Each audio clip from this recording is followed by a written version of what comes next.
Okay, this is the Farm Hop Life Men's Forum number 2. I'm Matt Derosier of Farm Hop Life. I've got. Who are you? Schnese from Study Present. Where are you at? I'm in Appleton, Wisconsin. Well, Awesome. not. I'm used to saying that. I'm in Black Creek, Wisconsin. Crick. Born and raised in Appleton, but we're out in Black Creek now. Awesome. So, did you get a chance to look at the show notes tonight? Briefly. But if you just kind of like remind me as you go through, sure. I have the answers. So a couple of current event things first would be do you watch the news? Do you watch the news at all? I try not to. My energy has been much better. Sure. Since not watching. What have you heard about this bird flu thing? Okay, yeah. So my wife, she's on Facebook, just for like business stuff most of the time. She tries not to go on Facebook. But our like chicken people in the area have been kind of infatuated with. I don't know if that's the right word. Infatuated. They're into it. They're into it. Like they buy the, like they're afraid of getting, like their birds getting bird flu. That's right. It's like, okay. Can't have any visitors on the farm. We got to bring our chickens like either inside the house or inside the wherever they are, and like don't let them go out. And it's very familiar with another time in history that happened about 2 years ago. Yes, very much so. I was going to say, like, have they tried giving their chickens like hand sanitizer or like Clorox or Lysol wipes or something? Yeah, or little chicken masks. Yeah, little chicken masks. Yeah. No, not at this point. Man. Yeah, go ahead. But the parallels are so similar and interesting. It's the ones that should be concerned about it are the like mega producers, where something like that getting in there, of course it's going to wreak havoc on it. Because they're sick birds to start with, like they're unhealthy. Yeah, that's right. And so like the backyard producer, sweet, we got another guy here. They're living their best lives, and that's how they should be. How's it going, Josiah? Good. How are you guys doing? Doing good, thanks. Josiah, Dylan, Josiah. Howdy. Hi, Josiah. Josiah is on a homestead over the moon in Missouri. We're talking about bird flu.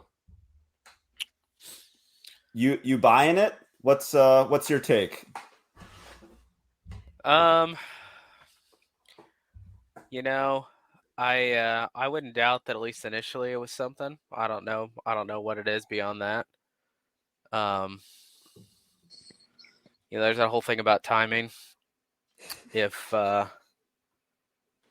If you have multiple, how many times do you buy something before you have to start asking questions? And I think it's fair to question a little bit now at this point.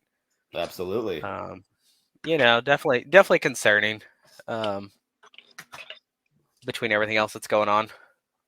So yeah, I think especially if you're a little guy right now, then honestly the big thing that you can say, regardless of why, it's maybe throw some chicken in the freezer or start raising them.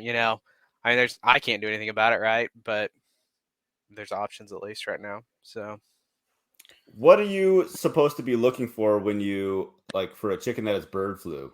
Like, I don't even know. I haven't researched this thing at all. It smells like it stinks, like it's funky, like, because it's so familiar with, dare I say it, Coronavirus. Yeah, the C word. Don't say the C word.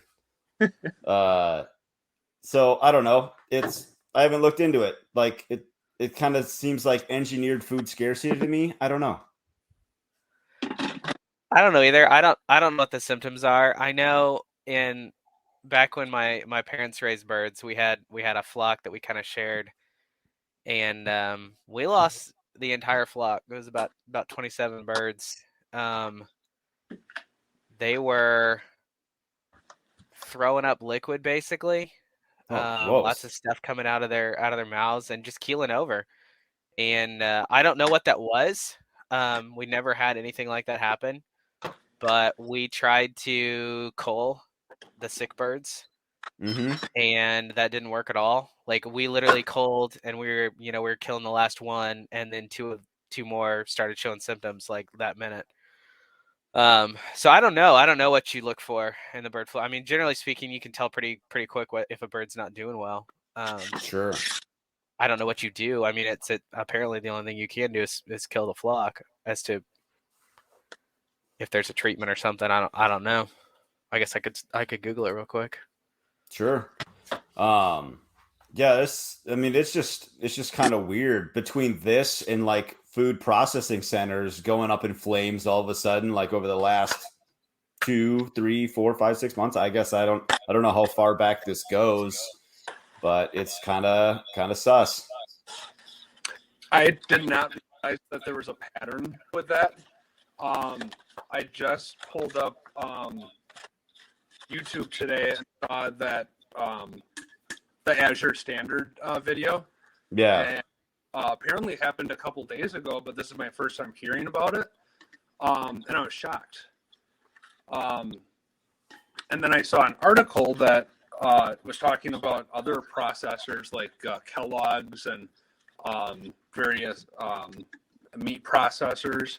And then in the article it says you're not allowed to question if it's like a conspiracy theory. You're just supposed to accept that I don't know, a random small aircraft crashing into a processing plant like just Right. happens.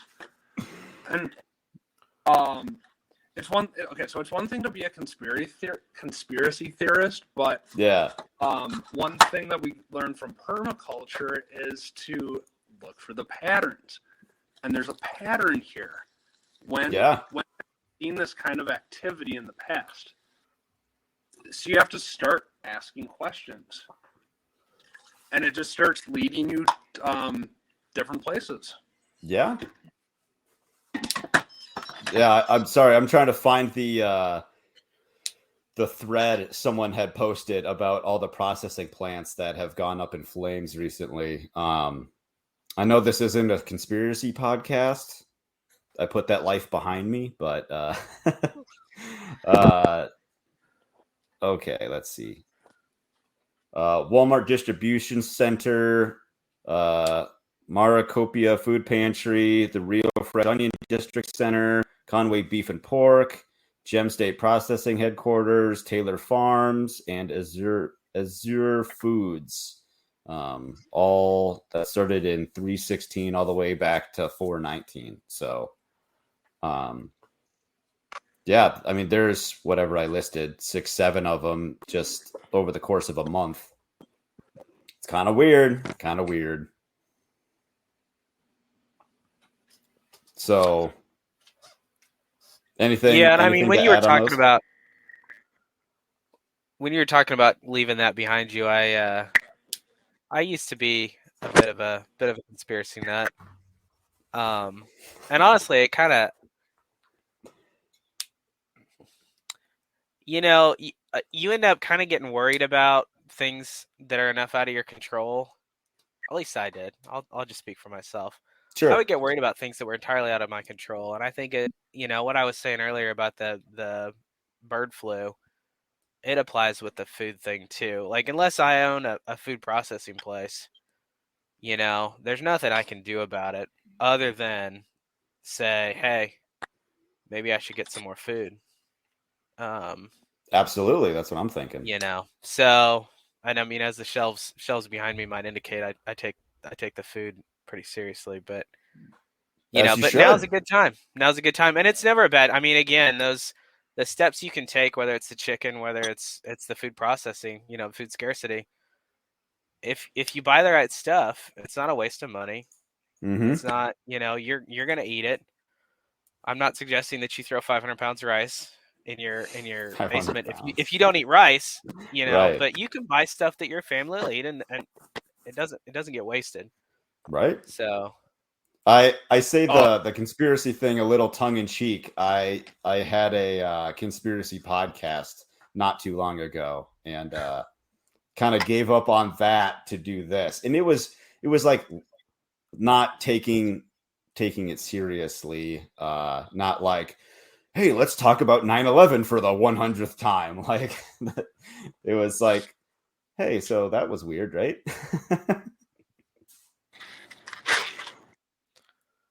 Yeah, I went down to the basement here. So yeah, my pantry's behind me. Doesn't look as quite as stocked as yours, Josiah. But also here's my food security. Let's show it off. Oh, how do I make him bigger? Oh, wrong one. There we go. I got you. There you go. You got rabbits. I'm a little envious. Yeah, so that's her. I don't know. We haven't named him. Our son names all of our rabbits. But this is a litter of 5. And I was checking on her the other day, and it's the first time I got bit by a rabbit. Oh, man, I bet that hurt. Yeah. I mean, it didn't hurt that bad, but it was certainly surprising. Oh, yeah. That would more like startle you. Kind of like getting nipped, like pecked by a chicken. Like, it doesn't hurt. It's just like, hey, knock it off. Yeah, exactly. I imagine getting bit by a rabbit's a lot getting bit by a hamster. Like, it might draw blood. Yeah, with a little bigger teeth. Right? Yeah. So you guys have more to add on the bird flu or the processing food processing centers? No, Okay. no, I think we covered it. Okay. So then let's go into the main topic is education. Dylan, why don't you start us off? What's your education? Like high school, GED, some college, no college? Yep. I have a bachelor's in chemistry. And right. my full degree is a what is it? A American Chemical Society with professional certification in chemistry. So I had to take some advanced coursework to get that degree. But I mean, as you can see, we're on a homestead here. I'm in an engineering light career. But if I would have gone back, I probably would have done something more in the raising animals sphere. But it's paying the bills, though, right? I mean, I'm assuming that's a pretty decent paying job, what you're doing. It does. So, yep. I mean, yeah, maybe it's like a slow transition out of what you're doing to be able to, farm full time and like move that homestead to a farm or whatever it is your goals are, Yep. No, that's that's a good way of looking at it. Sure. Yeah. I mean, you're not at that level yet to be able to stay on the farm full time. So you got to supplement it somehow, right? That's right. So Josiah, what about you? I have a major in history and a minor in economics. Oh. Nothing. Any particular exciting. Part of history? American history. I hated school. I have an aunt and uncle with no children that volunteered to pay for college if I went. Oh, wow. And my parents said that I would be an idiot to not take them up on that offer. despite the fact that I didn't want to go to school. So I chose something that I found enjoyable rather than something that pays the bills. It was Because I more do of like, nothing. I'm going to do this to shut you up kind of thing. Well, I mean, I have a piece of paper, I guess, which is really all it boils down to. It's never. I've only had one job since I graduated, so it's never really mattered much. But Sure. you know, but and of course I do nothing in that field, so I work IT. So Did that help you get your current job, do you think? no, No, not at all. I tell people all the time. I have never had a job, or I've never gotten a job that I didn't know somebody at. Like I've always known somebody and gotten the job there primarily because I knew the person. So school has not really helped you like whatsoever. It was more not of a college, connection for you. not college. Okay. Not at all. Sure. Whereas Dylan's schooling is more like specific, like where it actually did help him, I'm assuming, get the job. That's right. Being able to like stone there. Right. Yeah. So like in that case, it was like it's not just some general field. Like it was like, okay, I'm chemical engineering, and then took it like another step further to get the job that you have. That's right. Yeah, I started Okay. out.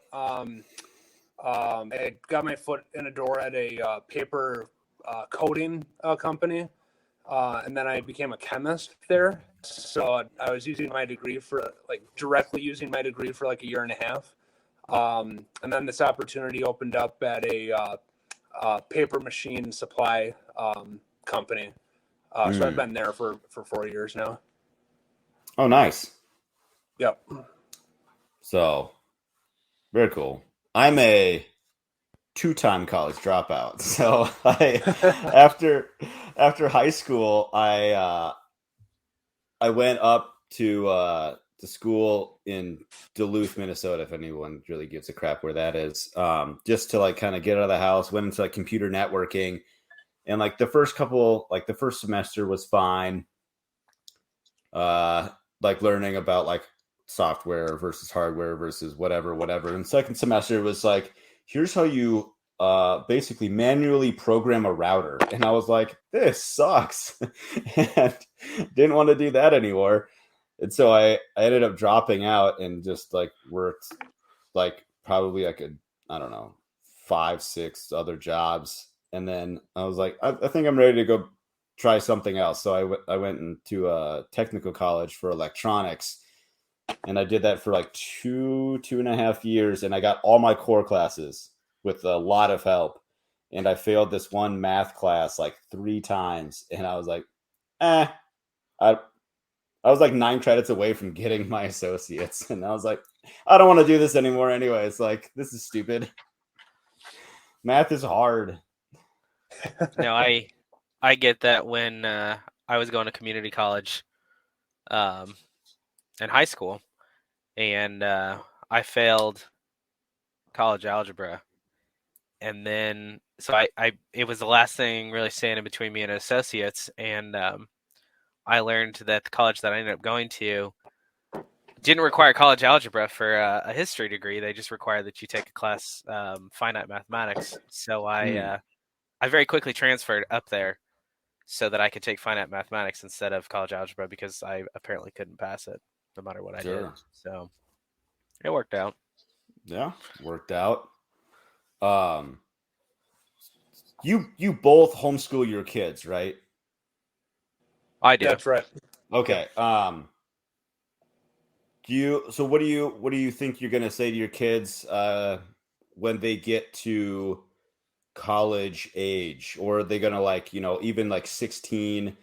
Are you gonna encourage them to go to like community college, or is it kind of like free reign, like do whatever you want to do, not gonna push you to go one way or another? It's interesting. So I kind of liken what they're gonna do after they turn 18 to like. So we were just talking about math, and if you put 2 points on a piece of graph paper, they make a line. Yeah. And so On the graph, 0, 0 is when they were born. Yep. Let's see if I can do this right. It's backwards 0, 0 in is when they were StreamYard. born. Yeah. And it's your job as a parent to steer this point.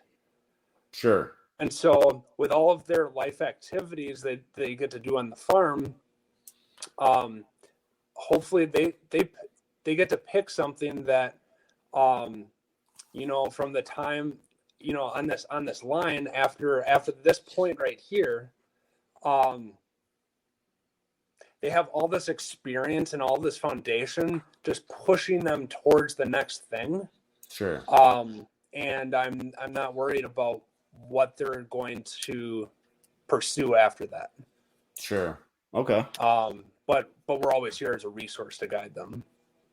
I gotcha. So like, I'm going to carry you this far in your homeschooling, and then after that, go for it. You're on your own, like self-directed, learn this, learn that, go to school, don't go to school, learn a trade, don't learn a trade.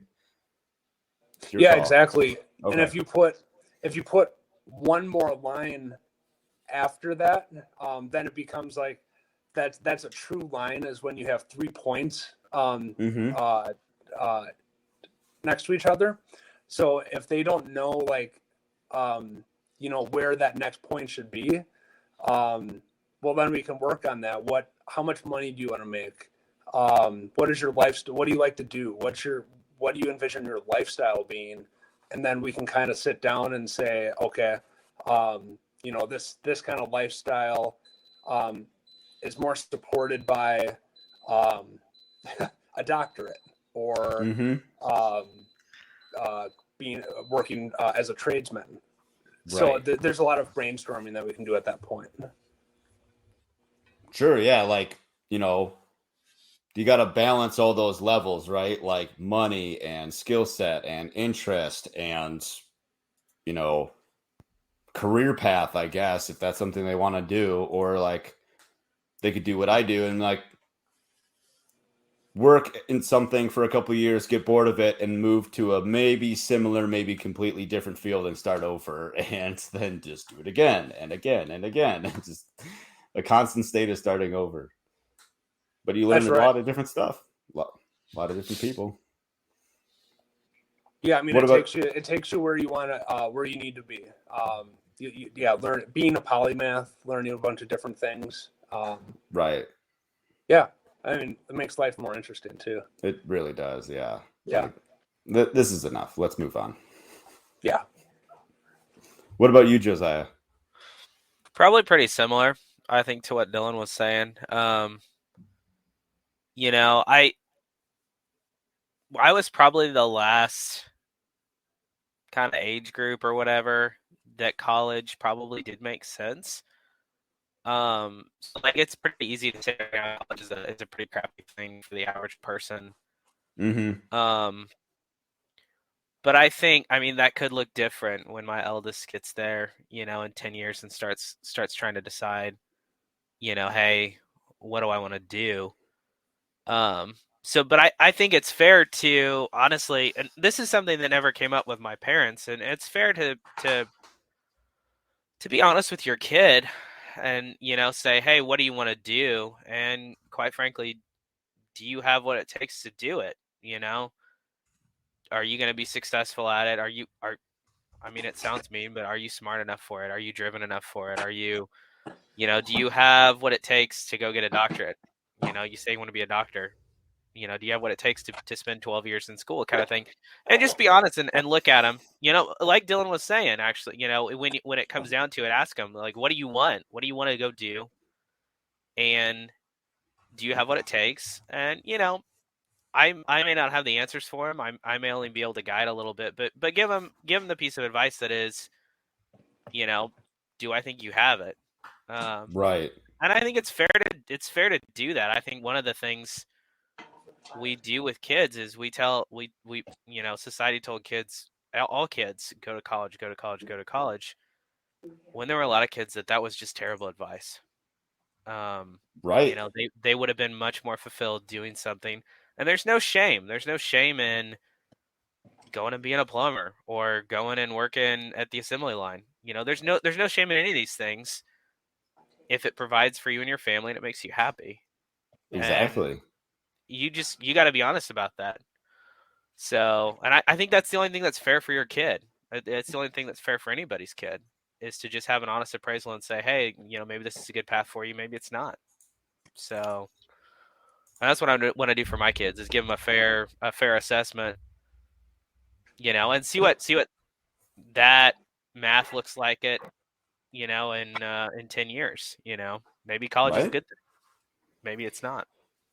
And with them only being 18, do they really even need to know what they want to do? I mean, I'm still trying to figure out what I want to do, like, is No, that that's fair. fair? Yeah. No, that's a good.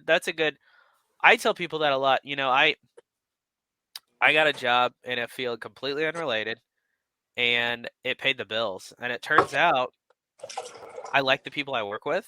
Mm-hmm. And is it necessarily what I thought I would be doing 10 years ago? No, but I've been working for the same company for 10 years now.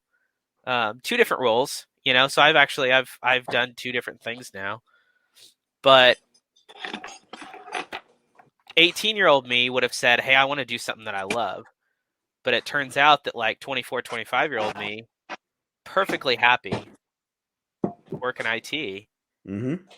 paying the bills, and giving me some free time. I work from home, so I don't have a commute. I don't have any of these things.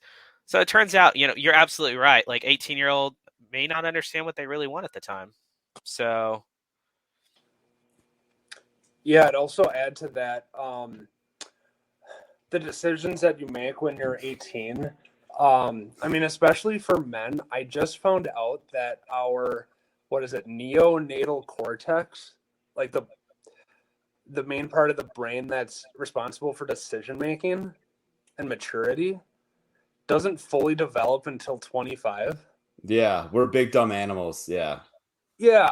So how are you supposed? Or can we swear on this podcast? I'll allow it. Okay. How the hell are you supposed to know what you want to do with your life at 18 when you're not Yeah. fully developed? Right. So Yeah.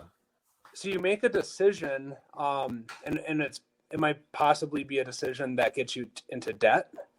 Um, that influences when you can start a family.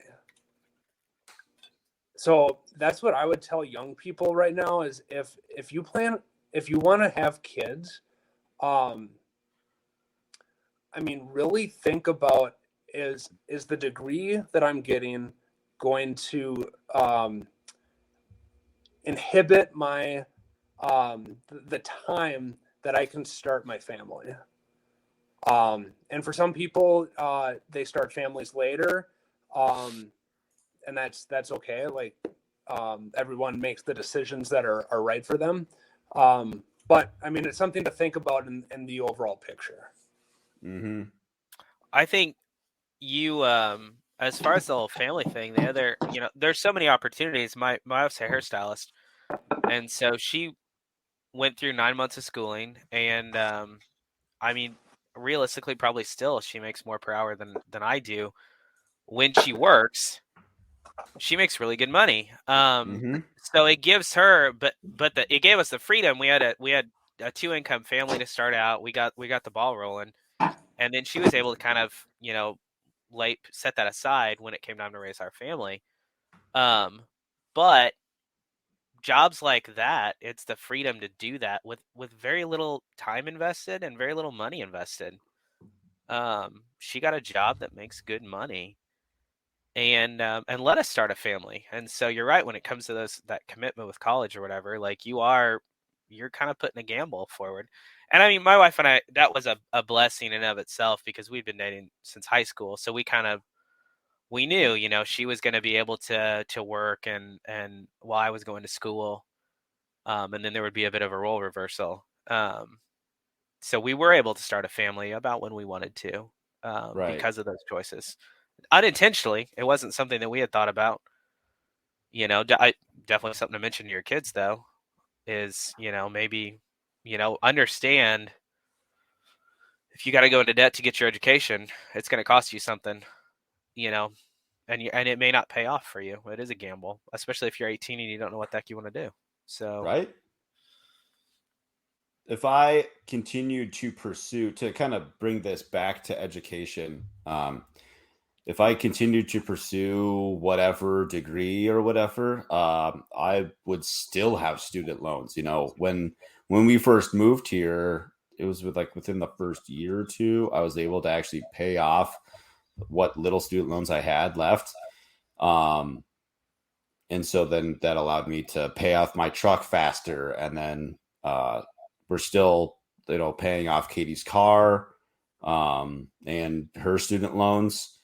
And so, but she stays home, with our son. So I guess what I'm saying is, if I continue to keep going to school, rack up more debt, and not really use it to, whatever it is I wanted to do, she might still have to be working and just to keep up on all the bills and stuff. So, when when her job got too bad, just to be there because her boss is awful, she's like, the numbers work out that you make enough that I can stay home. I'm like, if you did the numbers, let's go. Let's do it. Sounds good. and I think to Dylan's point, excuse me, about not knowing what you want to do, I think that's the other thing to be aware of is, when you're putting that time in, 4 years potentially on something pretty specific, and you realize that, hey, I didn't really want to do that. I have a buddy that got a master's degree in English, and he wanted to be a teacher. And then he taught for 2 semesters and realized he didn't want to be a teacher. And, I forget, I don't know if it still holds true, but the average guy switches what he does every 7 years or so, every 8 years, something like that. And so especially if you're not going to stick with what you were going to do, or if the industry changes, yeah, then your college degree, as it was, may not really be specific. I switched I went from being a customs broker to being IT, same company, but I switched my role completely. So it happens to a lot of guys. And that's worth noting too, is that you may end up, your education may be in a subject that has no bearing on what you're doing. So, do you think it's easy for kids to do more what they want to do now than it has been in the past? Hey, if you want to go design the world's greatest golf clubs, or I don't know, whatever, do you think that's easier today than ever? Or are there so many hurdles in the way, because of, I don't know, patents and lawyers and copyright infringement or whatever, and all these things, it's just starting capital, all these things are in the way to actually get started? I mean, do you think something like that's difficult to do?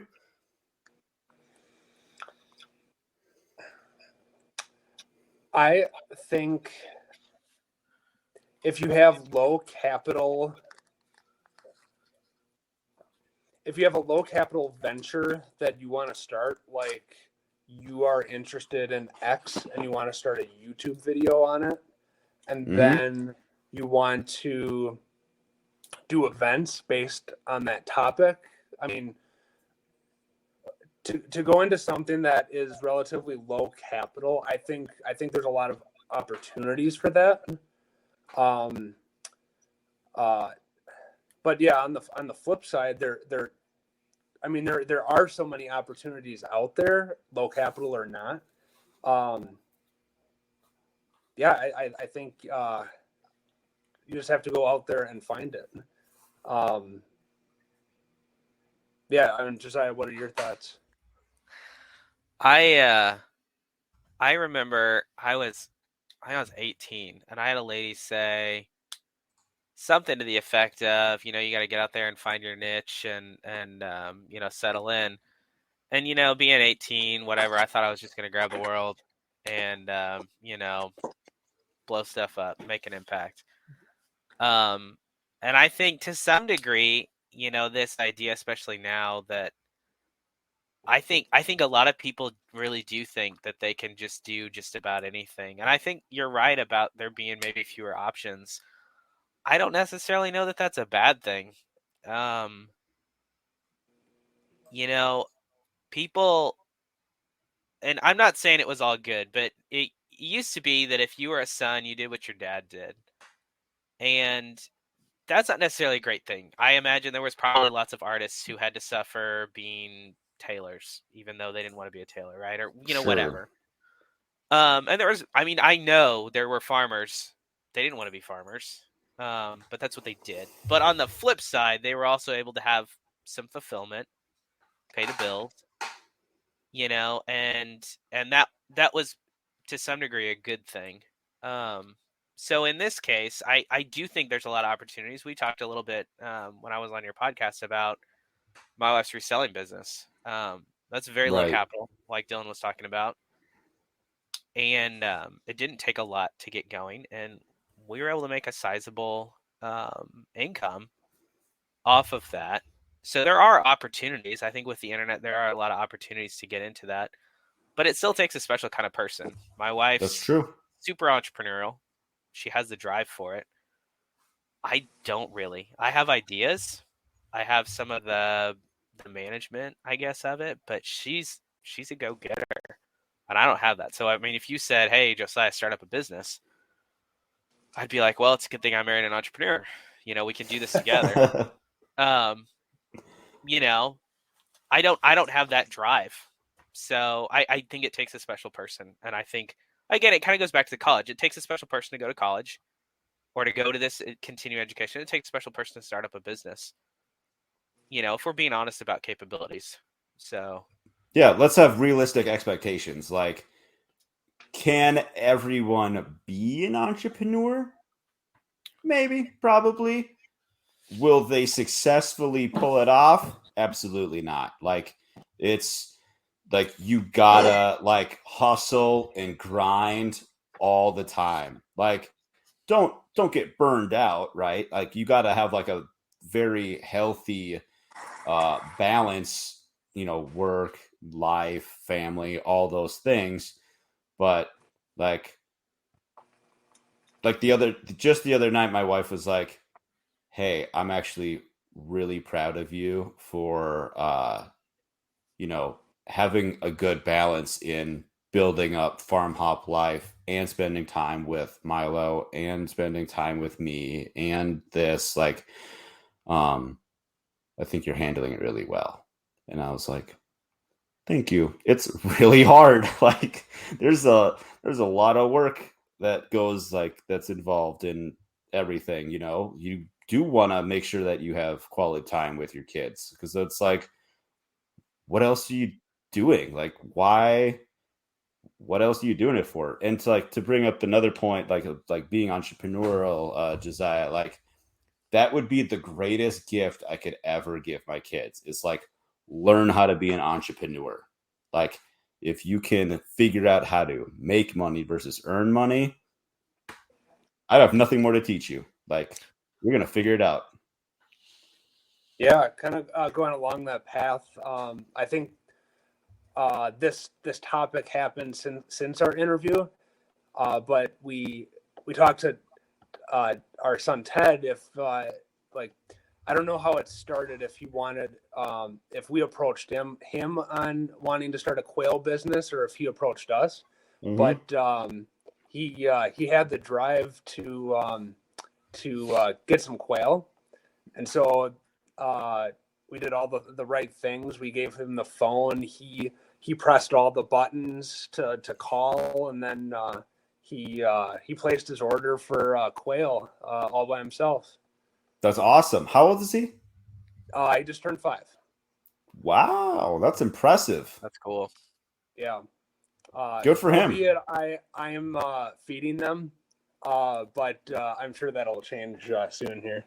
Sure. I mean, he's still 5. I mean, the fact that he's even interested in doing that kind of thing, like that's fine. Like, hey, why don't you balance your checkbook too, you lazy kid or whatever? Like, here, I need to see your bank account number and your EIN and, get the permit from the state to be able to operate this business. Like, what do you, yeah, you're baby steps. Baby steps, yeah. And, he showed the upfront desire to, to get it off the ground. Every day he's volunteering to do like just one more thing to help the family out. Dang, dude. Like today he found our sledgehammer on the kitchen table. And he's like, where does this tool belong? I'll go put it away. Okay, correction. Go. What is it? Okay, my wife corrected me. It's a mallet. Close enough. It's a specialized hammer. It's a specialized sledge. I wasn't gonna question whether or not or why you had a sledgehammer in the kitchen, but I was like, maybe he's doing some demo. I don't know. Yeah, we were putting up a TV for one of our Airbnb guests.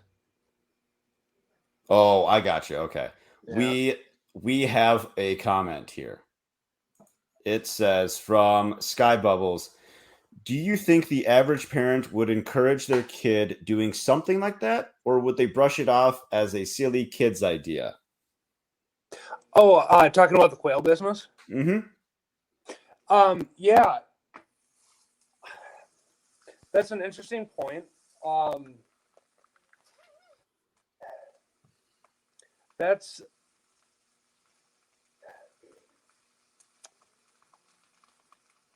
I think a lot of families would brush that off.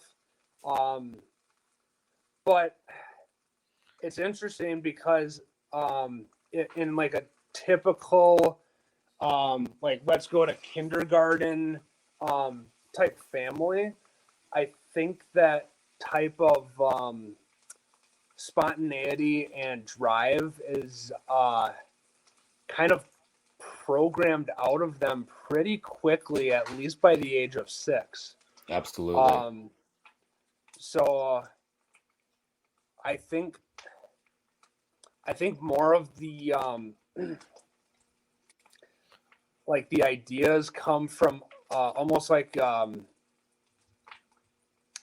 hierarchical approach where, let's say, kids enter the Cub Scouts or school or whatever institution it may be, and the cool ideas come down from above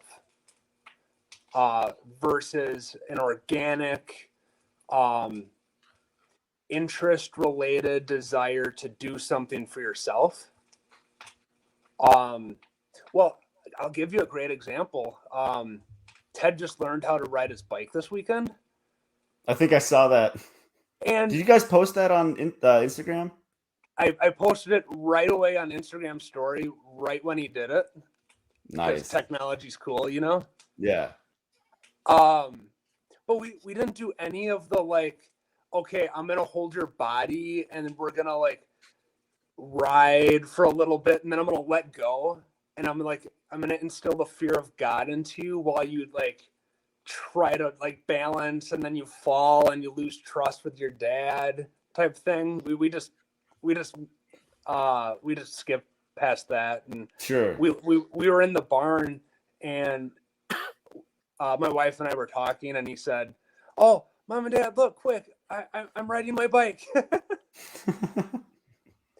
So going back to the question, we didn't teach him how to do that. We didn't drive him and say, "Hey, by the age of 5, you should be riding your bike." We didn't do that either. It just happened. Right. I think the other thing to note, you were talking about the Cub Scouts and whatnot, but given what I see with a lot of these kids, they wouldn't have the time to do it. It's not even just that it gets kind of driven out of them or whatever. It's just like I teach youth group, and the number of times that there's a school activity on a Wednesday night, so we'll like go a Wednesday, and then with 20 some kids, and then the next Wednesday there'll be 5 because there's a baseball game and track and field and this, that, and the other. And so I think a lot of times kids, especially ones that are enrolled in more things, they just wouldn't have the time. Like it would never occur to them simply because they don't have the free time. Or because they're tossed in front of a tablet or something when they get home, and it never occurs to them. They might want to be a YouTube influencer. I think it was last year. Well, it was probably right before pandemic. That was the most popular thing for an 8-year-old to want to be in the UK, right? So I mean, it's not. I don't know necessarily that the desire's gone, but I don't think that they have the time to look outside the box beyond the fact that all they see is YouTube. And it's unfortunate, but it also between the time and between, I guess, I mean, the hive mind that Dylan was talking about, where you don't get those ideas, you don't hear those ideas, you hear the ideas that everybody else has, versus Right. your own innovative idea, which is the key for a lot of that entrepreneurial stuff, is finding that niche or finding that hole in the market that you can fulfill. So yeah, it's like you gotta get. I don't think it's a silly kid's idea. I think it's get those creative juices flowing. Like so like they talk about like fossilization of the brain, right? So I suck at learning a new language. Like it is really difficult for me to learn. Like my wife's good at German. My kid knows like more German words than I do. And so like, because I wasn't, like, what they say is like, you need to be able to hear those things when you're like a toddler, or like at least like a young age. You need to hear these specific sounds, like, so that those parts of your brain like aren't fossilized, and you can do speech better, like speak another language better. And so I think that same thing can apply to certain types of thinking, whether it be like entrepreneurship or being like art, like I think thinking outside the box, like learning that from a exactly. young age, Mm-hmm. rather than, like Dylan said, being put in the box from a pretty young age. You never learn to think outside of that. Right. Like, You get stuck with this hierarchical scenario. So I think it is a benefit of being homeschooled and not being constrained by those things, whether it's your time or whether it's just how you think. yeah, you have options to be able to pursue what you're interested in and kind of push the limits of what they're interested in. Like, I'm not interested in that. Like, okay, but what if we did it more like this? Like, that is interesting.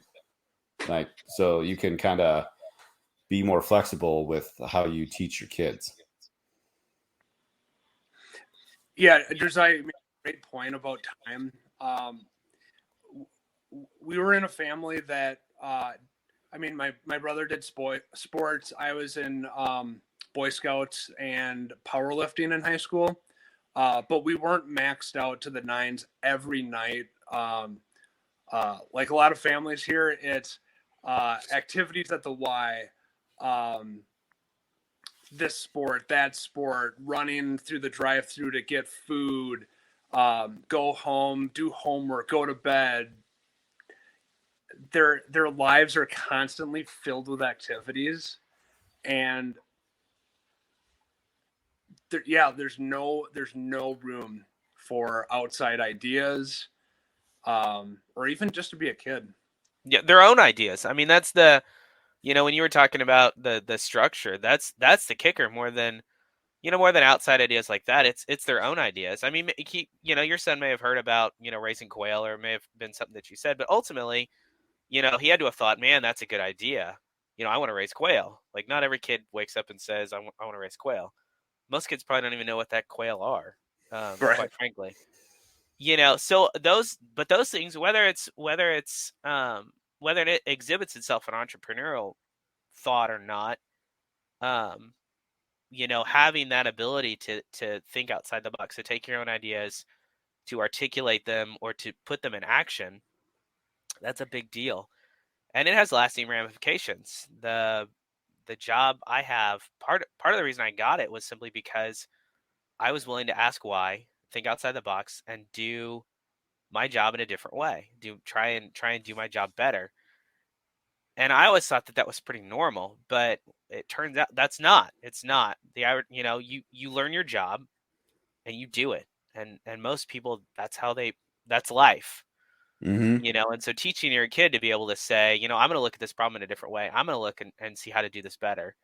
Whether that's raising quail or whether that's just examining how they do things in life in a better way, that out of the box thinking, that's a huge advantage of homeschooling, especially in a more free flowing environment where, they can go at their own pace and do their own thing. And I mean, that's one of the reasons that we're trying to do that kind of thing, is to teach them to teach themselves, I guess, more than anything, Mm-hmm. or to use their brain doing it rather than learning a rote curriculum. So I was talking with my mom a little bit over the weekend, about this whole deal and talking about like educating them. And I'm like, the bar is so low for like kids these days. Like, I barely have to do anything, and my kid's gonna just rise above his peers. Like, not to like toot my own horn or whatever. Like, I'm great. I mean, it's only been like 2 years that I've been a dad, so I've got a lot of effing up to do in over the next 2 decades. So, uh, but like the bar's so low that really, if if a company wanted to replace all of its employees with robots, they probably would. And the point is to give your kid the knowledge and know-how or skills to learn or think outside the box, that they're not replaceable by a robot. Exactly. And even I think more important than you know I think the most important skill going forward, and I heard this from a course that I just took through work. Um, it's so what are the jobs that robots can't do? The jobs that robots can't do are human jobs, jobs that are thinking jobs, jobs that require you to be um, a genuine human that listens, cares about people, and can provide solutions that artificial intelligence can't do. And I can't think of a better environment to create humans to fill those human jobs than homeschooling.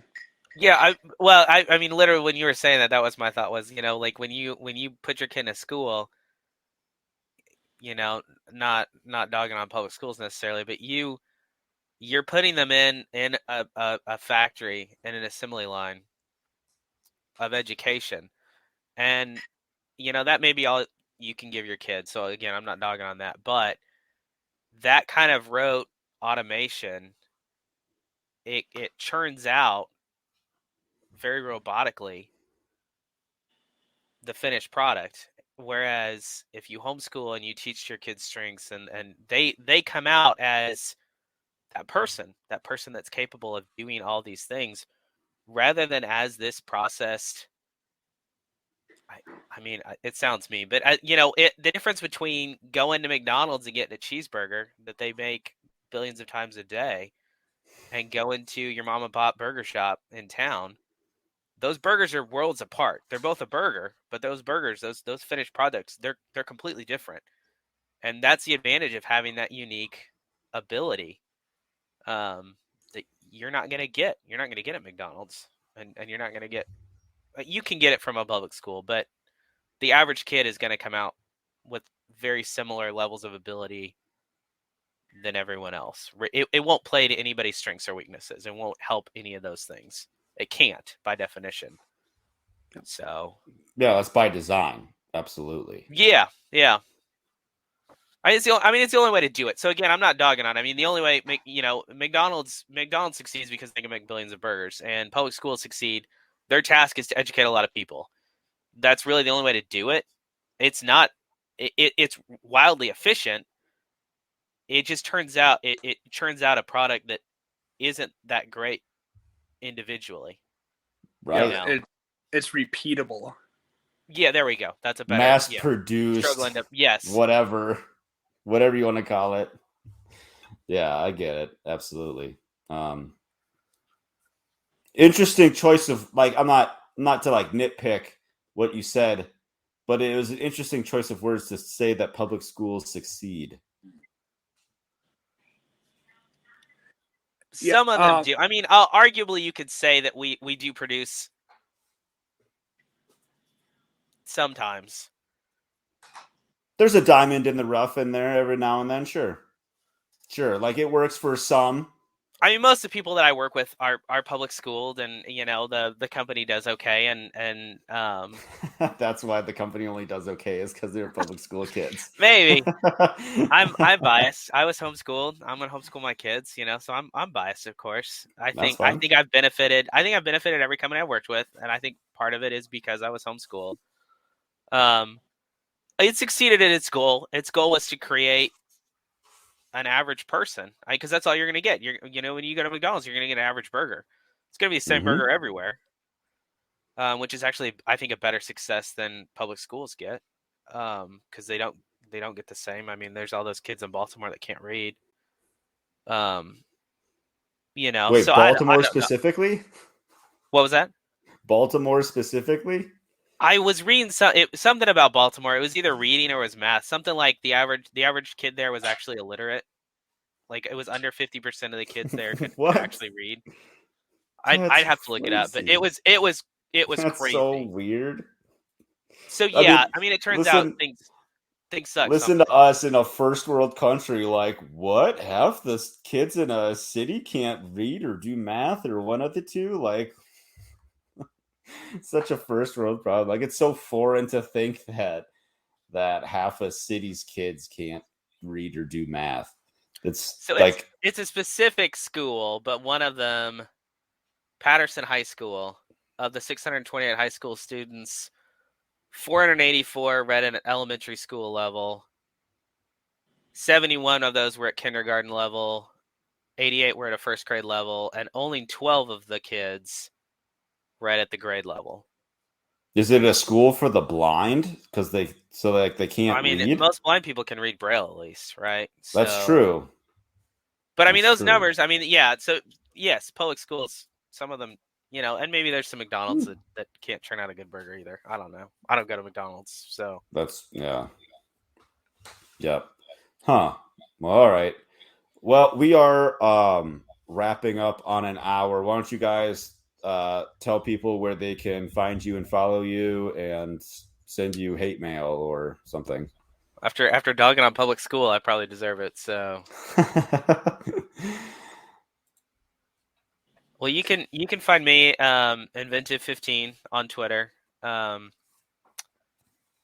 said this in the podcast, but eventually my wife's Instagram is going to get a little more farm focused, and she'll pull it out of private. But that's it for now. So Inventive15 on Twitter. So sounds good. Yeah, and once again, I'm Dylan Schnese with Steady Presence.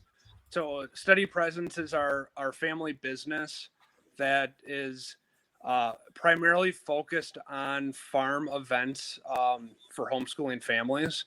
But we'll be doing farm dances, campouts, movie nights throughout the summer. And then with Steady Presence, my wife is a pregnancy registered dietitian and doula. So that it's what Steady Presence is it's a kind of an amalgamation of all of our family's interests. And we're just here to provide to be a guide on first familyhood, or traversing parenthood or homeschooling. We we're here to build community. There you go. And you can find us on Instagram at Study Presence, Facebook. I'm also on Float for anybody interested. But check out our website www.study-presence.com to find more about us. We also Did you hear that? Don't forget, Dylan. Don't forget. Plug the thing. And I'm Matt Derosier of A Farm Hop Life, Traveling Homestead Family. You can find us at farmhoplife.com. So I appreciate everyone tuning in for episode 2 of the Monday Night Men's Forum, and I appreciate you guys for being here. It's been a lot of fun. Yep. Hang tight one second.